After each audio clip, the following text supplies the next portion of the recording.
You and Jamie, obviously, you guys share a lot of history, Right. and you joined Jamie Foxx and Steven Jackson when they spoke out on the Minneapolis. They spoke out on the whole George Floyd thing in Minneapolis. Uh, First and foremost, our condolences to George Floyd's family. But how did the George Floyd death affect you? And why did you feel the need to really step up when those guys stepped up to speak out?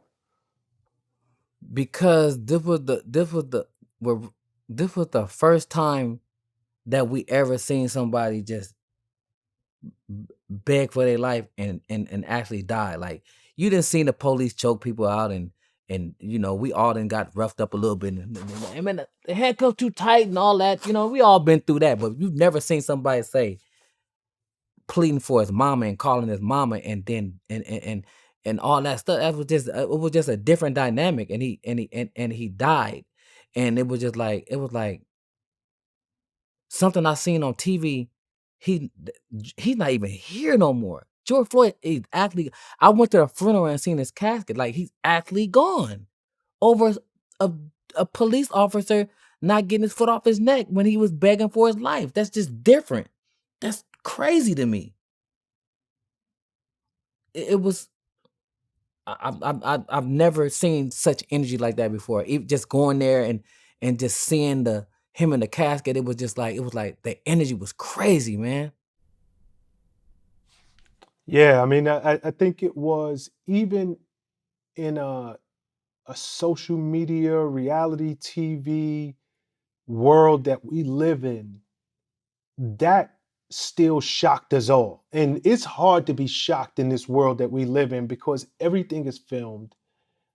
People will do anything for likes, people will do anything for followers. And still, you see this man pleading not just for his life, but as you said, calling for his mother and watching his life be taken before all of our eyes. That shocked us. We as young black men and women, we're very clear on police brutality within our neighborhoods. Right. But even for us, yes, it was validation that this has been happening, but it was still shocking Yes. to see, even for us. Yeah. That was shocking, man. It was like, and his mom is passed. You know what I mean? You begging for your mama and she not hit like that. He's like he's on his like he's leaving. All his life was leaving him. His mom is already gone. How did you feel when the officer, Derek Chauvin, he was eventually found guilty, sentenced to 22 and a half years? How'd you feel when that verdict came down? I'm gonna be honest with you. When I when I looked at his face, I felt sad for him a little bit too. And the reason why is because I felt like it felt surreal to him. You know how he just it's like it's just a surreal moment. It's like, and I have this thing about me that I just like I'm trying to figure out what's going on in their head, and I can just tell him. He said like I could just see him saying this. Damn, why did my why did my police walkie-talkie go off that day? I'm just saying in my head like I know he's like, why my damn walkie-talkie go off? Are you serious? They just gave me 22 years. Why the my walkie-talkie go off that day? Do Damn. you think he was saying that? Or was he saying, I've watched the Rodney King beating, I've watched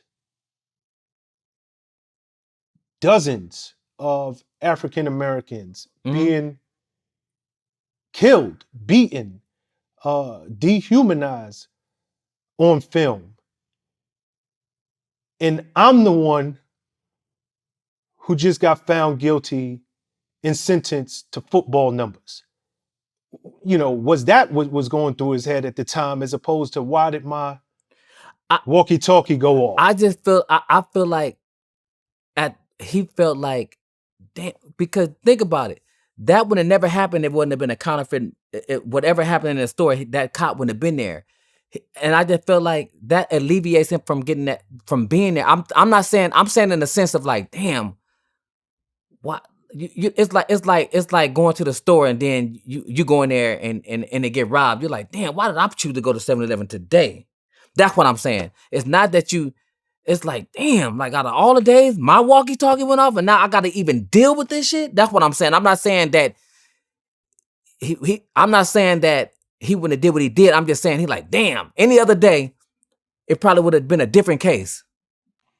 I think he was saying 100%. It would have been a different case, but any other day, it seems like many of the officers in that position are acquitted, and he put, part of that was probably running through his head as well. Like, He knew that what, you know how you you know how you you know how you know that it's on you this time. Like I have this thing like I hate flying. I hate flying, but I fly and the plane always land and all that cool shit. It's great, right? But I'm like, damn, I hate flying so much. I say, damn, it's me, huh? I'm gonna be the motherfucker that that the thing say, boom, please get your gear. I'm like, it's like it's gonna be me factor. So I just feel like he feels like, damn, I shouldn't have. I wish I wouldn't have got that goddamn call. yeah, I think I even think he's saying like he replaying it and saying like, damn, when he was begging for his life, I could have just got, if I would have got off 30 seconds more, damn, I'll still be here. Damn, I was on his neck for 3 minutes. Like he has to know that was too long. Like I'm just saying that's what's replaying in his mind. Like, damn, 3 minutes. Jesus Christ. So it was 10 minutes, right? 3 or 10? it was 9 and change. Okay, now look. Now he's saying, damn, it could have been if 5 minutes he's still alive. He'd have still been if it was just 5 minutes. He has to be playing that time he's replaying time in his head. Yeah. I mean, he got 22 years to think about it. Yeah, that's for sure. Yeah, and you don't see that too often where an officer of the law is, number one, found guilty, but number two, actually sentenced to that type of numbers. So that by itself was, it was just, I'm not going to say it was as shocking as the incident, but it was very, very shocking because a lot of people were holding their breath wondering But if this man would be brought to justice. right, but Shawn, you got to understand, man, we rioted for 3 years after that. Like when George Floyd, man, we ain't rioted. Every day there was a riot. We ain't rioted that long ever. Yeah. They rioted, that was the longest riot. I don't remember a riot. We rioted forever. There was no way that they were gonna do. You couldn't have another riot on top of that riot and COVID. End of the world. All right, switch subject for a second. I want to go back to Menace to Society. Go ahead. Tupac, and I forget the guy's name. I've seen this movie a million times. Vontae Sweet. I forget the guy's name, but maybe Tupac was originally scheduled to play the Muslim kid. Yeah, my boy Vontae Sweet. That's my friend. Okay. Did he get the role and have an argument with so Tupac actually got that role? He actually had the role. What happened? Because from what I understand, he quit and there was some type of disagreement with him and the Hughes brothers. We was in the room, me, Tupac, the cast, Jada, we in the room and we're reading the script. Everybody's reading and Tupac is like, man, I can't get into it, man. This role is shitty, man. What can I do with this? Man, I can't do nothing with it. And I'm looking like, who is this one? Like, who is this nigga, man? Here I am with my first leading role, and I'm like, man, who is this nigga, man? Like, for real, like something. And I think I said at this time he was the Brenda got a baby Tupac. He wasn't all eyes on me Tupac. He the Brenda the baby one. So I'm like, who is this dude? So the director Alan was like told Tupac, and he's like, man, you acting like a bitch right now, man. Step outside. So Allen get up, jump up, go outside. Tupac go outside. They whatever happened outside, they did that. Tupac never came back in. Allen came back in. Tupac, I never seen Tupac again until after we did the video, and that's another story. So literally on the set that day, that was the last that you saw Tupac. That was the last time I saw Tupac until we shot the video. Triggers Got No Heart. Huh. And you said, because it's also well known, him and Jada, great friends since high school. She was around that same day? Yes. Huh. What was that interaction like with them? And I read somewhere that you pretty much said that they were like brother and sister. They were, yeah. I said when I seen Tupac and Jada, they was wrestling. What you mean wrestling? Like homies, like you know how you wrestle your homeboy, like they were just like wrestling, like they were friends, like just like if like say Jada running and Tupac chase her and then he grab her and they wrestling like in a fun way, like just friends, a friendly way of just their friendly bond of just kind of hanging with each other, clowning. Will Smith just dropped a book recently. Actually, it's out now. Just came out. And he's dropping a lot of his truth in the book. And, he pretty much said that he was jealous of the relationship between his wife, Jada, and Tupac. What do you think about that statement, especially you seeing them together? It appeared to you for it to be more like a brother and sister relationship as opposed to a romantic relationship between a man and a woman. Yeah, I didn't see. First of all, I didn't see a romantic relationship, and I just feel like, sometimes like a gay person that can be a friend with a girl, and Yep. and that's like the best friend. Like maybe from a sense of there, he was probably jealous. Like man, because the best friend get to do things that the best friend is just different. They confide in them, they talk. It's like a different kind of dynamic, and maybe that's what he was jealous of. Maybe he was jealous that Tupac and Jada had that kind of dynamic in a friendship, and they probably didn't have that. There because a sexual relationship is probably different from a friendship kind of relationship between a man and a woman. You know what I mean? Yeah. Yeah. But I'm not jealous of I'm not putting in no book. I'm ever jealous of no man. Like that's to me, I'm always be secure within myself. I'm not gonna be, you know what I mean? Like me. Jada and Will, they have really in the last few years been extremely open and honest about that relationship that they have. Been married for over 20 Right. years. They, at best, I would say it's a non-conventional relationship that they have. Go ahead. They're just being honest when the whole world isn't. That's all. It's just a different, like everybody else.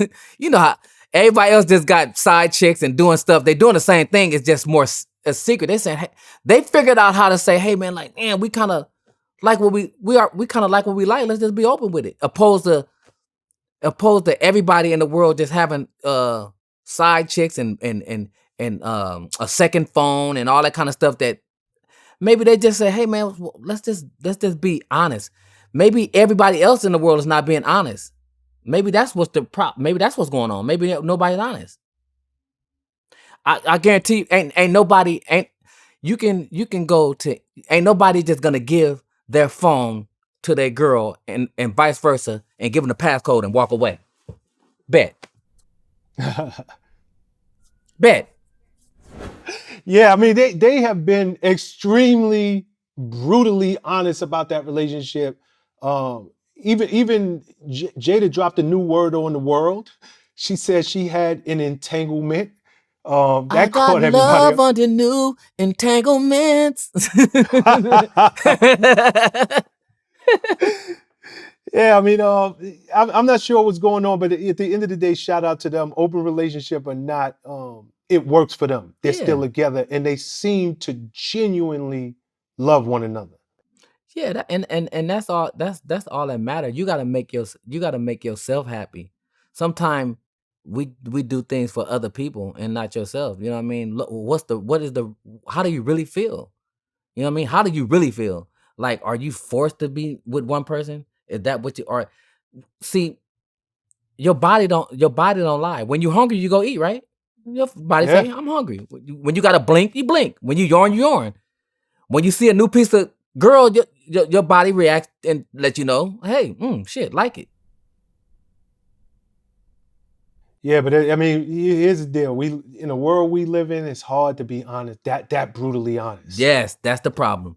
And I think that when we're watching this couple who we've been knowing for so many years, separately and together, there's been rumors out there, and now they're just kind of like, F it. This is the way we live our life. We're good with it, and we're just gonna keep living our truth. Sometimes the truth is just uncomfortable for people. So I tell people all the time. And this I said, if you take sex out of the relationship, maybe things can work. That's the only thing that people really break up about is somebody saying they cheated, right? that money, That money. So if you can if cheating no longer can affect you, which what I'm trying to that's where I'm at mentally. Like if cheating can no longer affect you, then then you can your relationship can last. yeah. You And I you just gotta be strong enough to understand that if you think you're gonna be with a woman and she ain't gonna never get no dick ever again in her life, in her whole entire life, just the last dick she gonna ever have in her life, then you're very confident, very arrogant. I mean, it's possible, but do you really? I always say this, like you Will Smith or you Floyd Mayweather or vice versa, right? Say this. You want to do all this, get all this fame to just have one vagina. You could have worked at Super at Ralph's and had one piece of. Why am I doing? I'm doing all this to get all this glory to just be with one girl. Could have worked at you could have worked at AutoZone and did that. yeah, yeah, that's a good way to look at it.